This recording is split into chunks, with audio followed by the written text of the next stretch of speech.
the sun was out and it was great weather. This time, the searchers and volunteers specifically targeted... Warning! There's blood in this video! If you do not like blood, click off. This is not the video for you. Billy Bob dies.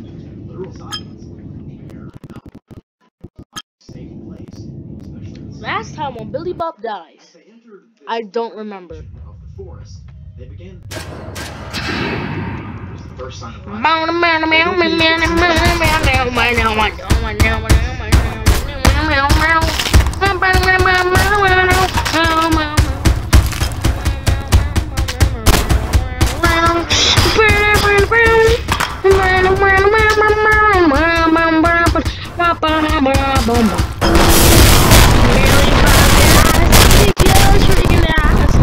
Billy Bob dies, he always dies. Billy Bob dies, loves to die. Who just Billy Bob dies. He can die from anything, like an axe, piercing his chest in slow motion.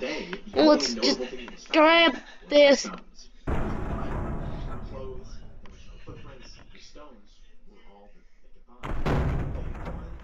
Boy, he can die from anything like an axe. No, I'm done. I'm done. I'm done doing this.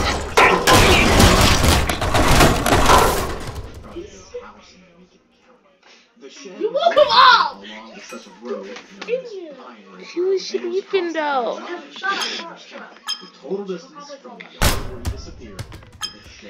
Okay. Was 2.4 miles, and immediately several red flags shot up in the Okay, this Billy Bob dies. Sorry. Where's survived 2 full days in the woods of Montana. Total distance from Hardwood, Mississippi. The shed was Riker in all the second page. okay? Yeah, sorry guys. He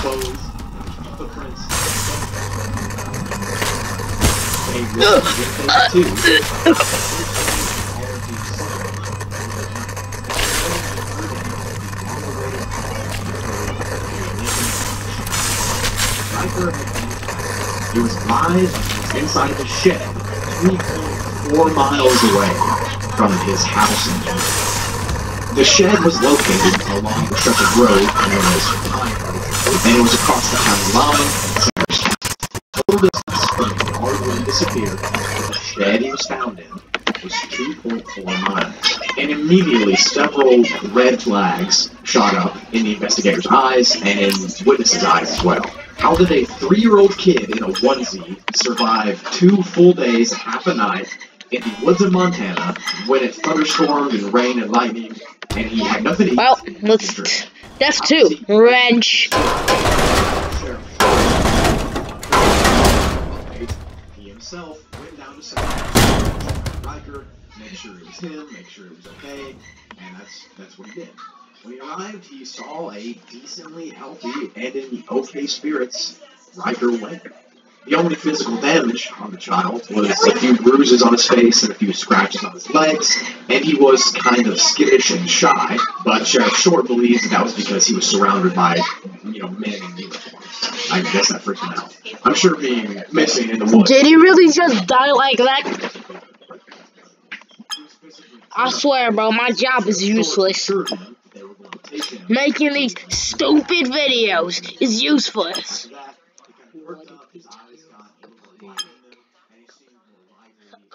I'm not complaining at all. Yes, you are.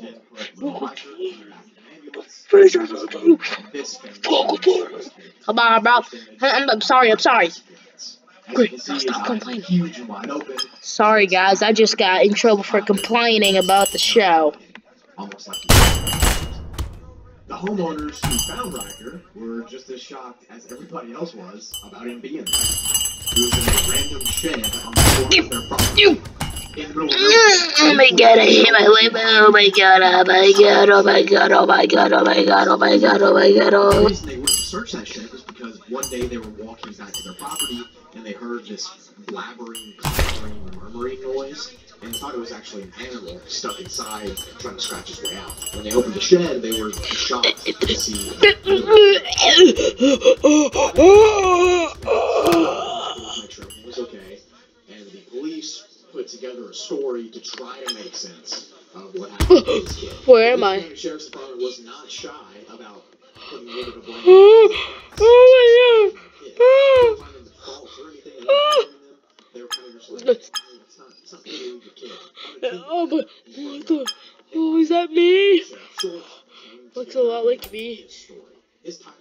Seems a lot like me. Only if Billy Bob could look behind him right now. The dog didn't follow for some reason, and he just continued to find more and more rocks, bobbing and weaving him through the woods. He got lost somewhere after that and ran around in an unknown direction until he eventually found the shed, and he got in the shed to take refuge from the storm. Because you remember, that first night, late in the night, there was a big storm. So perhaps Riker got to the shed in time, even though it was 2.4 miles away. Sheriff Short says he might have been smart enough to try to search out for shelter because of the thunderstorm, and that's how he managed to find the shed. And then he stayed there for a full day and a half on his own. Well, that's the story the police department cooked up. Let's discuss. He's honestly dead. Because that explanation doesn't really make sense. How a traveled 2.4 miles in Montana and ended up in a shed. I'm always watching something while doing these videos. People don't really have to watch my videos, Billy Bob Dies. You just be messing around wanting to show you guys. Me just mercilessly.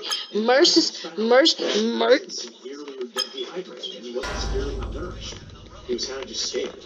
Adult humans can only have 3 full days without water. And the was almost there, but it wasn't going to shut down. So was somebody...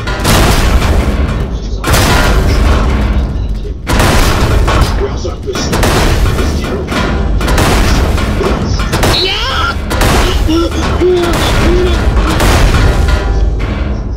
Merciless. So how can a terrifying kid not get dehydrated?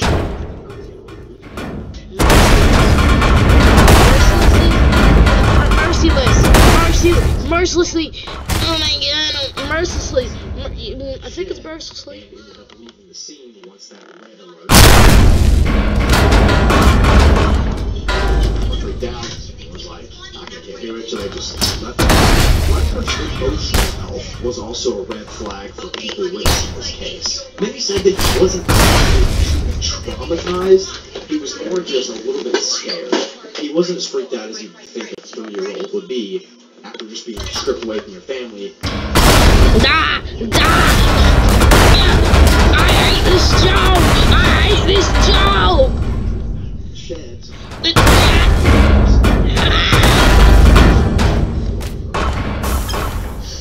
Because he wasn't crying, he wasn't yelling, he was just murmuring when they found him. So unless this Robot Bob controlling me, somebody must have been commenting that. Now some of the I hate my job! boys in the woods. Specifically the Casey Hathaway case. The boy was playing in the yard of his grandparents' house when he disappeared into the nearby woods. He went missing on a Tuesday and was found on a Thursday, 2 full days later. It was about 0.4 miles into those woods. I'm done. I'm in done. the middle of a swampy bog thorn. The land he was sitting on only could be accessed by swimming through that swamp, which was waist deep for the adult investigators that found him. So how did this little 3-year-old get across a swamp? When they found him, he was tangled in briars and was calling for his mom. He was calling his mom over and over again. And again, he wasn't injured that much. He just had a few briar cuts and he was a little bit dehydrated.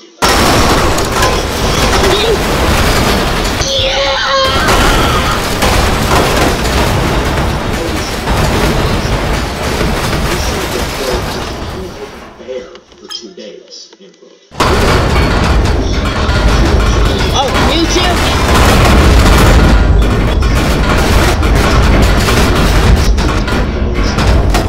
Weird animals. They probably should have been in the and they both weren't that freaky.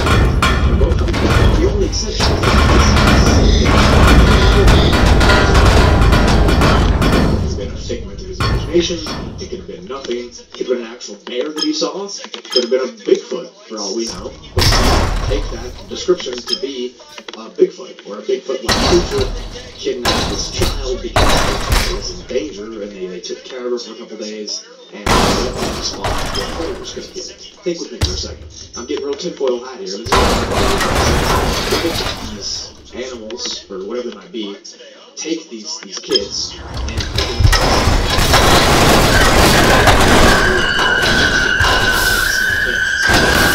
creature like this was scanning the tree line at Riker's house and saw him alone on that red flag meter and that creature's head. Like, whoa, that kid's in danger. He's alone. I'm done. It's honestly crazy. Or in cases like this. Secret cases alone in the yard playing with strangers. Billy Bob, of every name, they choose Billy Bob.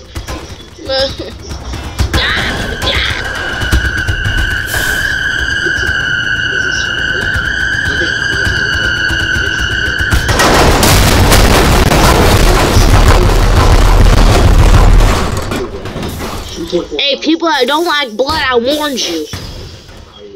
I pre-warned you. He got rain, everything between, and was fine. I don't think we're going to be able to solve this case. Unless he grows up, he somehow remembers it. His brain might try to trauma block it. Who knows? Let me know what you think happened in the comments below. I'm pretty interested to hear what you have to say. Oh, a tank. Oh my god, bro. They've been playing this thing. I swear, none of these bozos speak to me. Especially Billy Bob.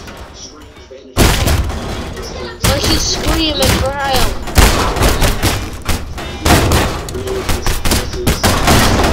Who am I to question? Can't question nobody, it's a game! Of course Billy Bob's not alive. Why would he be alive? Exactly, why would he be alive? I hate doing this fake Texas accent. Yippee! Can this tank survive a nuke? Nostalgia, even what we believe in, along with many other Wait. things, was decided by what we consume.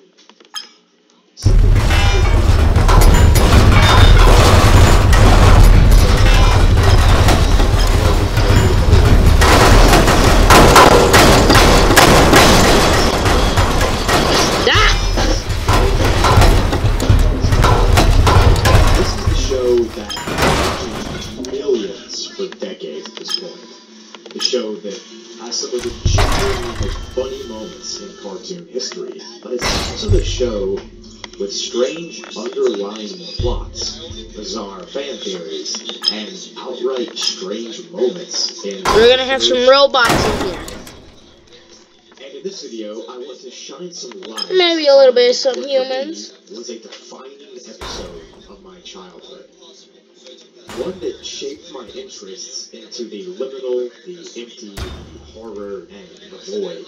And one that truly... These robots are just here to protect everybody. One that I find myself rewatching in my own life, out of with intrigue and curiosity.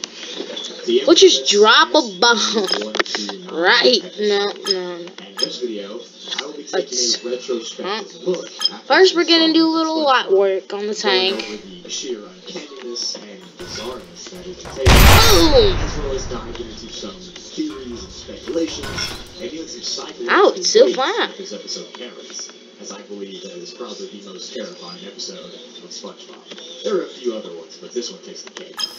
So if that sounds something that you would be interested in, or that you might find intriguing, grab a big bucket of popcorn, maybe some M&M's to put inside of it if you're feeling lucky and the cold. A ticking time bomb. Let's overanalyze SpongeBob. Pink explosive. Whoa, that's a pink. It's a pretty big explosive. Let's put this pink explosive right here. Oh, that's kind of great. The implications, the theories, the reception of the audience, and just generally, Wait. I'm going to be going full Matt mode to really examine everything. And the third and final part, I'll be explaining why I enjoy this episode so much and how I I think it relates to our generation as a whole. Anyways, let's go. It's gonna explode! Oh, where's December 31st of pretty? 1999, the final SpongeBob episode before the turn of the century was released. SB-129. It came as the 14th episode in the first season of the show, and it aired to 1.5 million. I also want everyone Oh, dang, the truck's on fire! I have the episode pulled up on my TV Womp over womp. and over. That doesn't add anything to the video. That's just... I just thought you should know. The episode follows a pretty simple, but also complex premise. It opens up with a unique title card and strange, spacey sci-fi vibes, and it begins a beautiful morning in Bikini Bottom. The episode follows Squidward, who, in typical fashion, wants to practice his clarinet, but SpongeBob and Patrick, his neighbors, continue to annoy him. They ask Squidward repeatedly, "Do you want to go jellyfishing?" over and over and over again, driving Squidward to be angry. In an effort to escape the people, Squidward goes to the Krusty Krab. Okay, the final chance!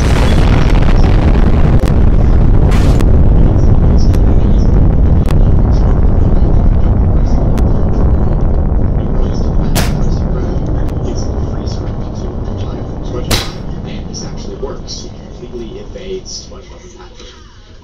The only problem is, he locks them in the freezer. Once he realizes the door is indeed locked, he sits and waits for somebody to come looking for him. However, he is not done for 2,000 years. Then we have a title card that says 2,000 years later, and it completely throws the Squidward and falls out of the freezer ring.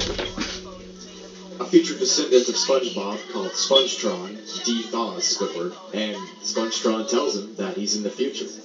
Squidward notices that everything is chrome, and everything is futuristic, and he freaks out, and he wants to go back home, and he asks Spongetron if there's a time machine, which there is. Once inside the time machine, Squidward pulls down the lever to the past section, which is a little vague, and this vagueness will send him all the way back to the